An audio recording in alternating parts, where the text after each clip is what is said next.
Hey guys, the Monk2 here, of course, and today we're discussing a Ibuki game. It's actually a pretty spicy game, and it's a pretty fun game to showcase. I thought it'd be quite fun for you guys to look at it. I might post this for other channels to see if they're interested in covering this because it's a very interesting game, and I thought the Ibuki definitely needs some love because it's kind of left alone tier 8 of the pack in terms of the cruisers because the Donskavoy is just so strong, and again Buffalo is very good at its DPM job, and the Ibuki kind of gets left alone in the dust because it only gets 10 km torps, and of course that Bucky turret in the front there was not being addressed for this whole update. So a little bit depressing, but hey, it's a really comfortable ship to play, and as I said before in the masterclass, sometimes the stats of the ship don't always show everything, you know. Sometimes the feel of the ship is an important factor, and the feel for Ibuki that is definitely the case. It's definitely a very good ship.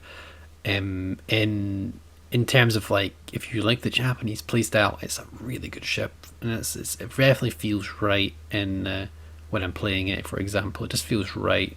Maybe it's because I've got a slight bias towards the Japanese cruiser line because that was one of my first lines to grind, so maybe I've got some sort of affinity there. And yeah, probably, but I still like my Ibuki, and you know I will enjoy it honestly. But yeah, we're gonna do basic stuff here. Just being very careful of what can shoot us because despite being tier 8, we're coded in 27, which means we're pretty much overmatchable by every single battleship at the tier. So, you know, we're only going to survive well against tier 7s that have 15-inch guns, and we can angle against those, but even so, the Citadel is very large. So the enhanced armor doesn't really do much for it, but the additional 1 second off its reload does, especially when using Elatico. So that was a triple fire there. Obviously he's damage controlled that, but still, the damage is down. We're hitting hard as HE, and Yamato. Okay, we're good. We bounced that off the turret, I believe. We get another perma fire on Yamato, which is nice. We got one perma fire on Yamato. Our team seems to be flocking towards us here. We have no choice but to move this way anyway, though, so we're just going to use this Yamato as a shield. Maybe we can get some pot shots. Yeah, we can arc over him. That's very good. Oh no, sorry, GK actually. Difficult to tell when there's so many boats coming this way. Which means we're just going to simply vacate. We want to keep moving. We're not going to be staying in one spot here. Particularly when the entire battleship fleet, it seems like, has moved over here. We're going to move elsewhere, definitely. So we're going to see if we can knock over the island or Yamato. Kind of. I'll take the pot shot. I'm not really shooting anything else anyway. And we'll just use the island cover as much as we can. This is a kiting cruiser 100%, but at the same time, if you're shooting over an island in a cruiser, you're doing it right. So you really don't want to be kiting unless you need to be. Though it can do the job, of course. But if you can shoot over an island, it's even better than kiting because you know there's no way. If a shell can't hit you, then it's better than having to dodge it all the time. Less effort, work smarter, not harder. Yeah, that's pretty much it. So we're just going to burn this other Yamato here. We've got 5 fires already, so we're getting pretty good in the RNG department here. Then again, we're firing a lot of shells, and they've got quite a high fire chance, especially for Elatico. I feel the Japanese cruiser line is balanced off Elatico, which is really quite bad because a lot of people don't have access to her, and she is literally a event commander that we'll never see again because of all the drama regarding to the actual voice actor who used the voice line for Elatico. So it's a big problem, honestly.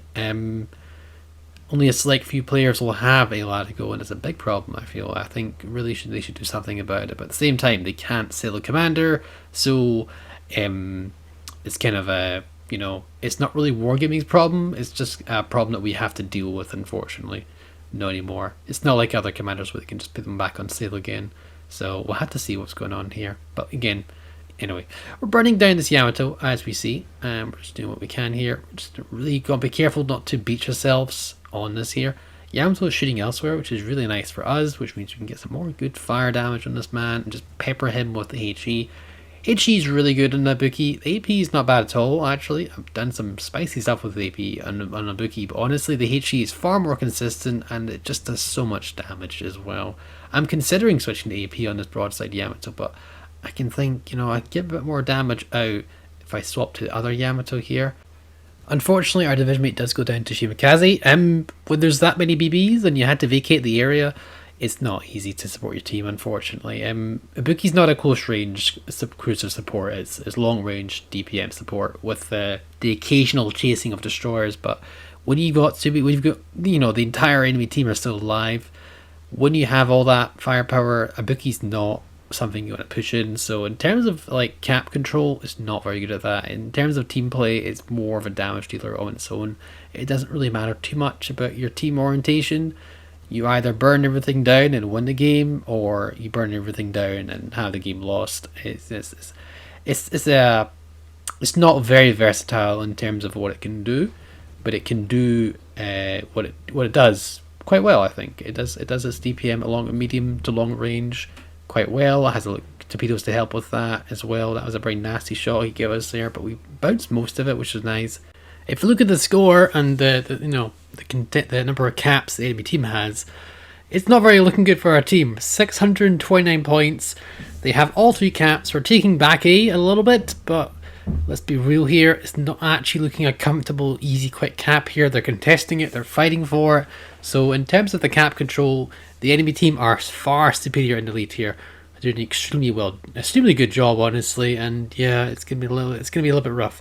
We're better positioned by kiting away from those Yamatos there, so we're going to need to try and push into B potentially and just try and wrestle back some caps, because we're going to sink some ships really quickly or get some caps because they have a massive lead, and not many people have died, but that's not helping us out at all because we don't have any caps.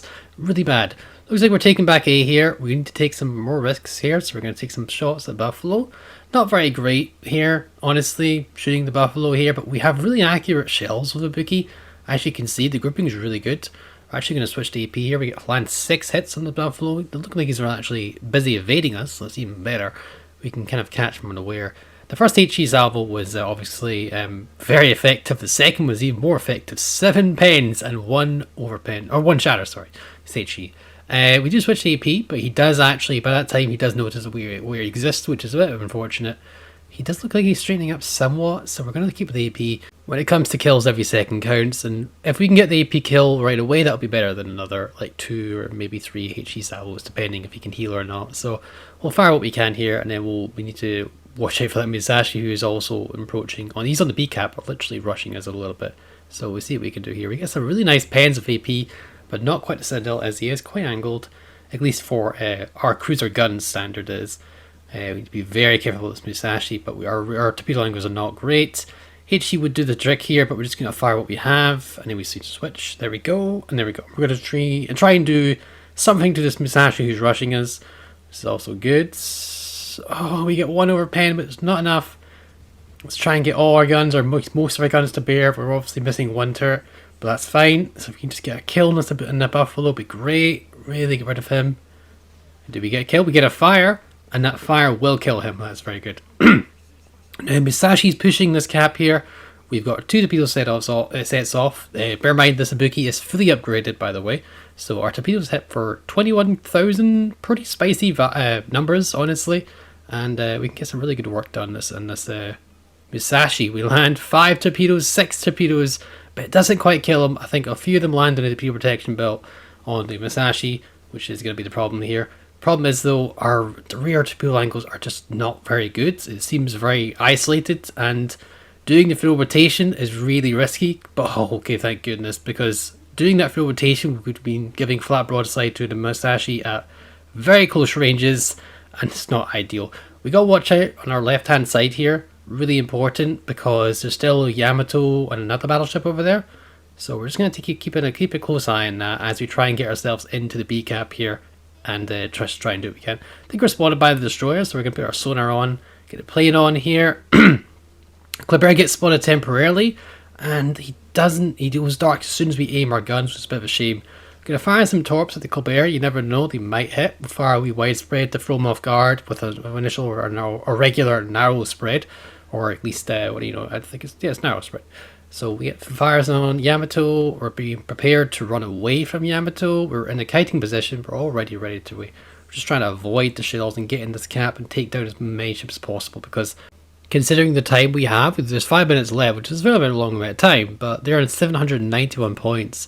A single cap alone would be enough to probably carry this game for them, assuming no one died. So we'd be very careful. We need to get all these caps back, and we need to pick up some kills, because this is dire straits. Or 800 points. It's not too long. It's like a minute or so. I don't know how much a single point tick can do. It's like 5 every 6 seconds or something like this.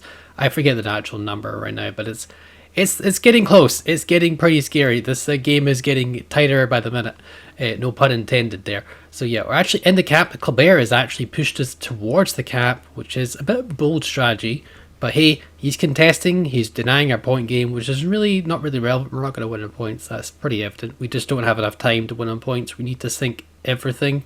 And this Colbert pushing us is really giving us that golden goose opportunity here. The problem is though, Colbert, if he kills us, that's a very dangerous situation, because they'll be close to 900 points if they kill us here. But the stars align, and the Colbert is spotted by our destroyer, and he actually kills him before you can get the salvo off, so it wasn't even needed, which is perfectly fine for me. I'm more than happy not to have that kill. I'm more than happy just to give that to destroyer, not a problem.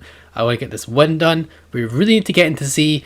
We take down the Yamato, that's really good.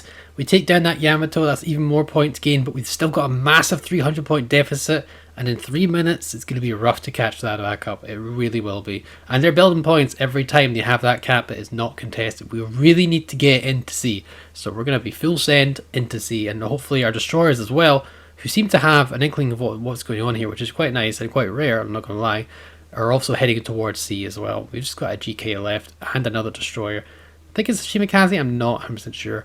So yeah, definitely get booking with it. And yeah, this is a very close game, guys. This is very close. This could easily be won by the destroyer running away and the GK defending sea as long as possible.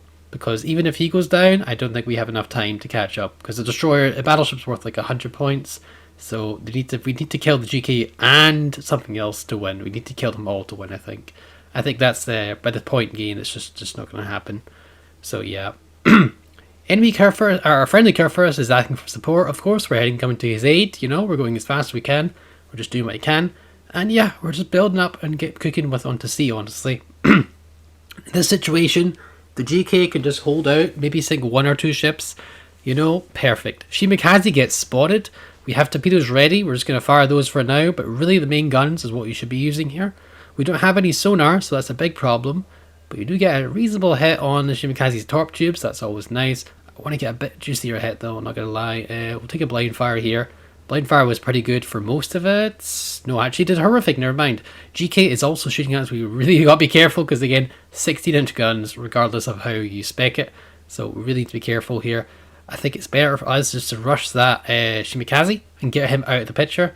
We're the best equipped to deal with it right now. Obviously there's a gearing in a Shima here too, but I still think it's a better idea that we rush and take down the Shimakaze, because I just think that's the best idea. Get rid of him, get him off the board, guaranteed, because if he runs away, that is it. That is all that she wrote, and that's a game lost here. 800 points, yeah, it's not looking pretty. Looks like our double widespread attempt here didn't work out. I would like to try the narrow, of course, but it was just sheer speed. We need to be quick with it. Shimakaze does get spotted though, which is really quite good for us, and we get some fairly decent hits. Actually, we land 8 pens there, and that's a dev strike for the Shimakaze. Very good shot on our part here. We got a good salvo there, and that really takes him out of the pick of the mix, shall I say? And that means we can have 2 destroyers, a battleship, and of course ourselves here to deal with this GK. And 788 points, so with only a minute remaining, it's going to be a tough one. We've got a 100-point deficit, and that's not going to go down easily. And it looks like even if we don't kill this GK, who is still relatively healthy, it's going to be a tough one. It's going to be a very tough one.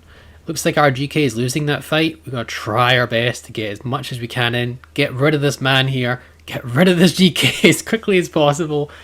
Oh no, we got a fire, that's good. I don't know if it's a permanent fire. It might be. Looking at the damage counter, I don't see any permanent fire though, so it's not a permanent fire. Our GK does go down. We do set a permanent fire, or I think we do.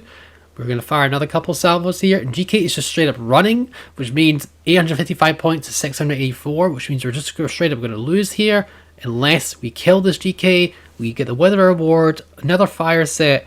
I don't know if that's permanent. Looks like they are, but Can he survive for 15 more seconds? And that is it. If he gets this, he gets his solo warrior, I think, as well. So this is not looking good for us. We pick up the Confederate while the damage is taking over. 5 seconds left to go. 4, 3. We actually get the kill on the fire, and that is it. That is actually a pullback of a carry here. This is a very tough game. We actually pull it off here. 223, which breaks the current record with 3.779 base, which is also the record XP as well. After this, I've also played another game, and I've also broken my own record as well, so stay tuned for that video coming out soon. Guys, this is one hell of a game for me. Hope you enjoyed it, and you know, if anyone wants to feature some of my games, and you know, you're into YouTube and so forth, feel free to ask me down below. I've got plenty of clips, and I don't have enough time to record them all, so please let me know. Guys, if you haven't already, please comment down below, tell me what you think, give it a like, subscribe for more, and I'll catch you guys on the flip side. Bye for now. Have a lovely day.